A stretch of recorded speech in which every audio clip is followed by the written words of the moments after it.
Hi, magandang tanghali po sa inyong lahat, and for our second reading of the day today, ano po kaya ang makikita natin sa second reading of the day ngayon? So simulan po natin.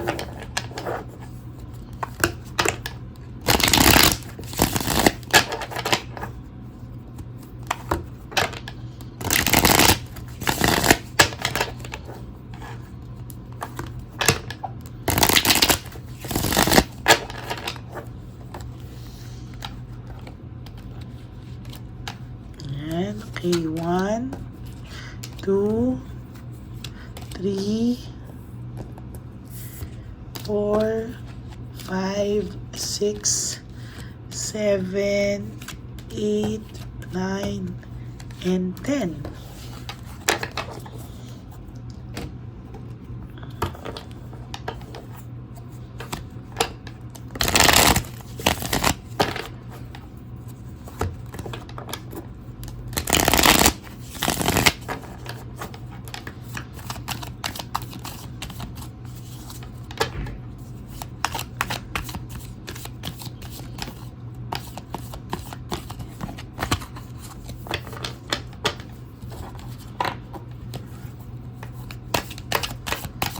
Okay, napanood nyo na po ba yung first and second reading kahapon at yung first reading kanina bago sana po kayo lumaktaw dito?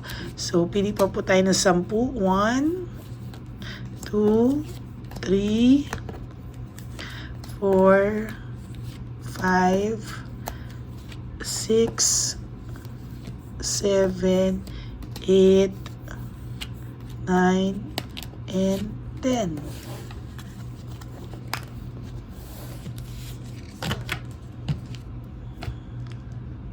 Huwag niyo po itong i-skip. Dito po tayo kumukuha ng energy.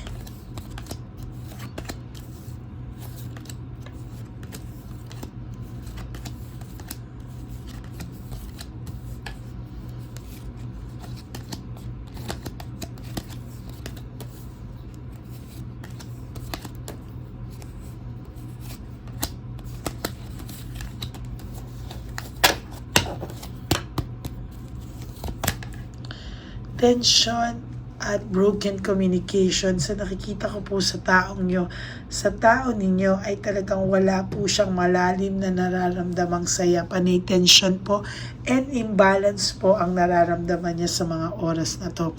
Yung mga happiness po niya ay sadyang pangkababawan na happiness lang po, and wala po akong nakikitang any deep happiness na nagko-connect between him, her, or dun po sa karelasyon nila.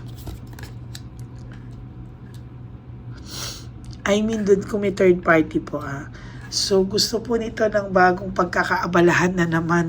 Sabi ko nga po sa first reading ko, dinadivert niya lang po talaga. Most of the time, dinadivert niya lang po yung happiness niya sa ibang bagay o yung mga pag naiisip ka po nito, dinadivert niya po sa mga ibang bagay po.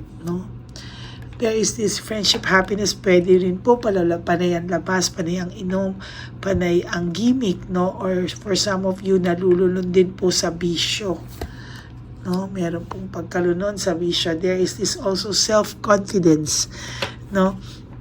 May self-confidence ako nakikita, pinapakita po sa iyo ng person na to na somehow yung confidence level niya po sa sarili niya ay nandoon, yung kumpiyansa niya sa sarili niya, na nandoon na parang sinasabi niya minsan na pag ayaw niya na. Kaya minsan po, yung pride niya, yung ego niya, ay hindi niya po maibaba kasi parang ang pinaninindigan niya po talaga is pag ayaw niya na.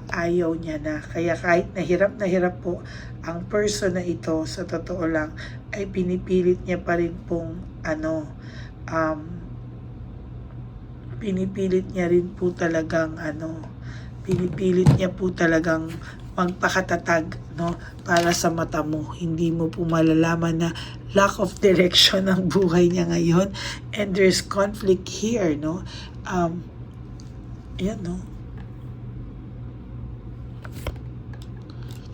there is this emptiness and emotional loss.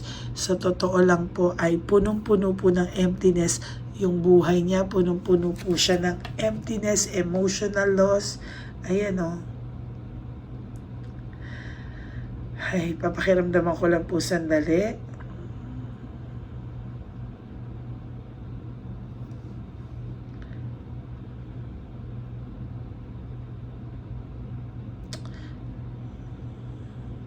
Yan o. Meron siyang emptiness and emotional loss, no? Meron din siyang awakening, no? Sa totoo lang, ito po ay nagre-reflect. Lumabas din po ito sa baraha kanina na siya po ay nagre-reflect. There's power and greed, no? Kahit po anong reflection niya, kung talagang matigas po ang mukha niya, matigas po siya sa mga bagay-bagay, ayan no, hindi po talaga ito mahihirapan po siya talaga, no? Kasi talagang madadala niya pala po talaga sa araw-araw yung kanyang pakiramdam. Kung ang pakiramdam niya po talaga ay mabigat, pero sa totoo lang hindi niya po ma-let go yung ego niya at saka yung pride niya. As a matter of fact, hirap po talaga siya Nahihirapan po siya sa mga oras na ito, pero pinapanindigan niya pa rin po yung pride niya, no?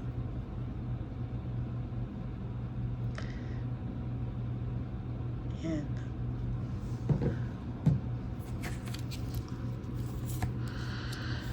Oh, shucks. Nakakaramdam po siya ng loss, grief, and self-pity, no? Kasi sa sobrang taas po ng emotions niya, sa sobrang taas po ng ego nito, talagang sa makikita ko po sa kanya ay dadaanin na lang po niya sa pagsi-self-pity at grief. Ayan, no? Nagpapanic attack siya. Nagkaroon din po dito ng poor judgment, na husgahan ka po. No, mostly siguro sa iyo niya na isisi lahat, sa iyo niya po lahat, ikaw po lahat yung napasama, no, sa iyo po lahat nasisi. Every time po na maaalala niya lahat ng pagsisisi niya, sinisi ka niya, na binigay niya sa iyo lahat. Meron din po ako nakikita dito na nagpapanic attack siya, no?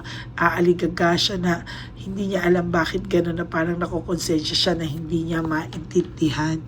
There is this disappointment, no? May disappointment sa kanyang nararamdaman, ano? May nararamdaman siyang disappointment.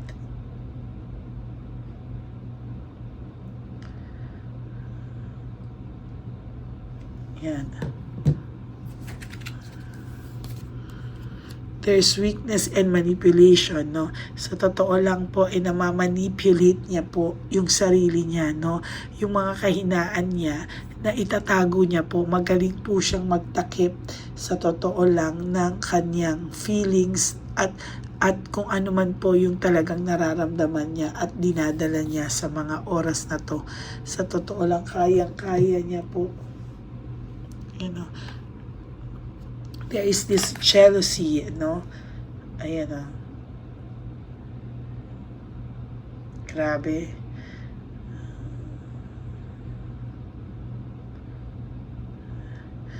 Nagsiselos talaga ng matindi sa'yo yung person niya ngayon. Ayan, nagsiselos po talaga sa ngayon ang person niyo, no? Ang person niya, no? Nagsiselos po sa'yo because nagiging self-centered po itong taong to. Naiisip niya lang po kung paano niya dapat maitago sa'yo yung mga pagsisisi niya. Pero sa totoo lang, ayan, no? There is this rest, restoration, and contemplation.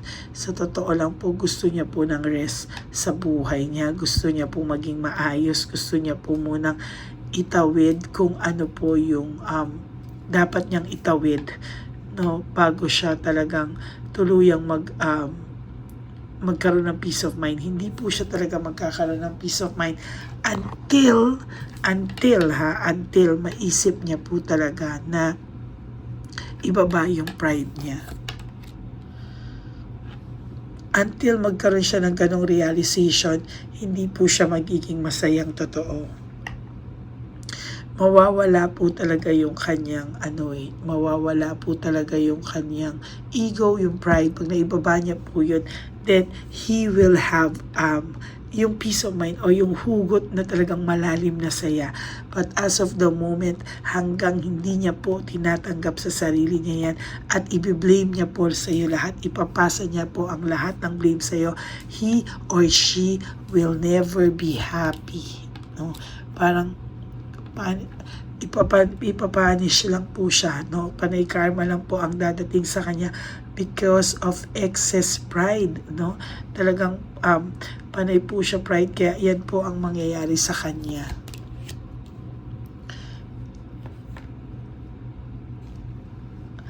Ikaw po ay wala nang pupuntahan na mas malala pang sakit dyan. Yan na po ang pinakamasakit na dagok sa buhay mo sa ngayon. Ayan, no? Hindi ka po talaga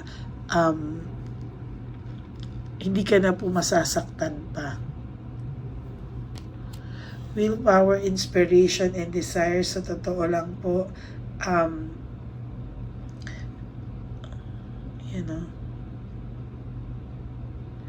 hindi ka na po para masaktan pa ulit, kailangan mo pong labanan yung lahat ng sakit, There's selfishness, jealousy,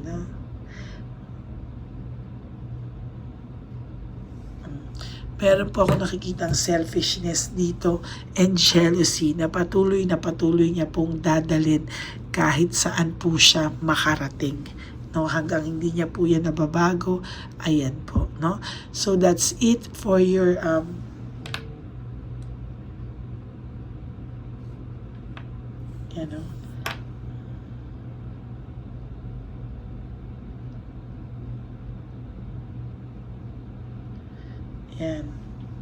So that's it for your second reading of the day today.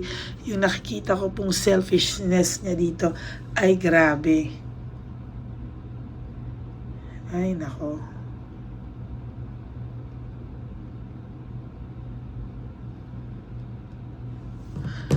So that's it for your second reading of the day today.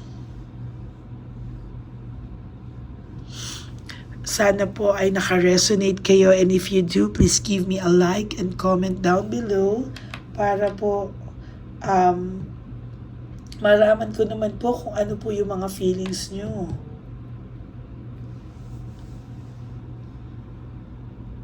Para po maka-resonate, para po ako naman ang maka-resonate sa inyo. Mabasa ko po yung inyong nararamdaman. Okay? Maraming salamat po para sa lahat ng nanonood sa akin na walang sawang nag-iintay sa akin, at talaga pong natutuwa ako sa inyong lahat. And for those of you po who would like to have a private reading with me, you can message me po at Ladyly Elena. That's LADYLY Elena. Nasa dulo po yan ng ating video. Diyan nyo lang po ako pwedeng makontak. That's my only official and only legit FB account. Yan, maraming salamat po sa inyong lahat for always waiting for my videos. Kaya po ako ay nagpapasalamat sa inyo. And paki-follow nyo na rin po yan para ako po ay naggagawa ng random calls at talaga pong nakakamusta ko rin po yung ating mga subscribers. Okay, God bless you all, to all my ever loyal and solid Lady Elena friends, family and subscribers. I love you all from the bottom of my heart. At ang lagi ko pong paalala sa inyo is life is too short. Don't make it shorter by stressing yourself from all the pains and heartaches na binigay sa inyo ng kahapon. Just surrender everything to the divine universe and just let go and let God write your life and love story. I will be back for another set of readings sa gabi na po for our third and final reading of the day. Lalabas lang ako at mag-spend lang po ako ng time sa aking anak-anak, and then I will be back tonight for another set of reading. Maraming salamat po sa inyong lahat, and mag-enjoy po kayo ng the rest of your Wednesday, at wag po kayong malungkot. Good vibes lang po tayo. Okay? God bless you all. I love you. Bye!